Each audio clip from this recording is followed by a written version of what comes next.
Արդյոք կարող են զրկել Հայաստանի ԱՏՄ անդամ պետության կարգավիճակից եւ հանրաքվեի մասով խնդրում եմ։ Չեն կարող Հայաստանը զրկել Եվրասիական տնտեսական միության կարգավիճակից եւ Եվրասիական տնտեսական միությունում բոլոր որոշումները կայացվում են կոնսենսուսով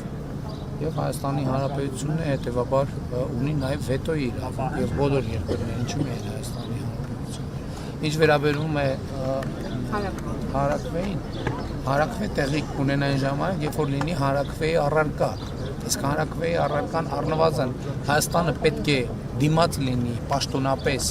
Եվրոպական միության անդամ դառնալու հարցում կամ պետք է ունենա Եվրոպական միության անդամ երկրի կարգավիճակ։ Այդ երկուսից ոչ մեկը չկա այս պահին եւ ես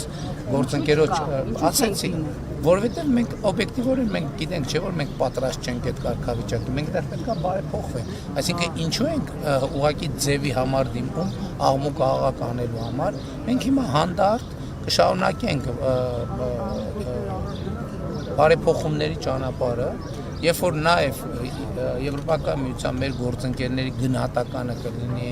մենք այսօր լուրջ խնդիրներ ունենք ինստիտուցիոն սկսած դատական համակարգի անկախության եւ այլն հարցեր ունենք, որոնք պետք է լուծենք։ Այսինքն դա ինքնանպատակ չի մեզ համար եւ ես ասել եմ նաեւ որ Եվրոպական միության անդամ գրելու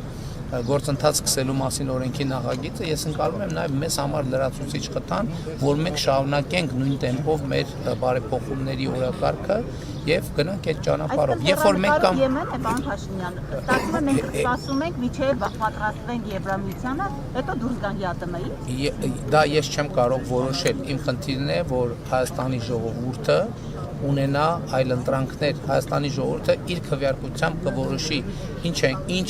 ճանապարհով ենք մենք գնում։ Եվ այս առումով ես կարծում եմ, որ օրինակ ես որպես Եվրասիական տնտեսական միության երկրի անդամ եւ բարձրագույն պաշտոնյա Եվրասիական տնտեսական միության, ես կարծում եմ ԵԱՏՄ-ի մեր գործընկերները մի փոքր տակտիկական ճիշտ չեն մոտենում հարցին եւ որոշ հայտարարություններով փոխանակ ԵԱՏՄ-ի համարումը եւ ԵԱՏՄ-ի ընկալումը մեր երկրում Հայաստանում բարձրացրել, ամեն ինչ անում են, որ ԵԱՏՄ-ի ընկալումը մեր երկրում ինչնի։ Այսինքն բա հետո մարդիկ են չեն որոշելու, ես չեմ որոշելու, դա հնարավոր էլ չի։ Ես չեմ որոշելու։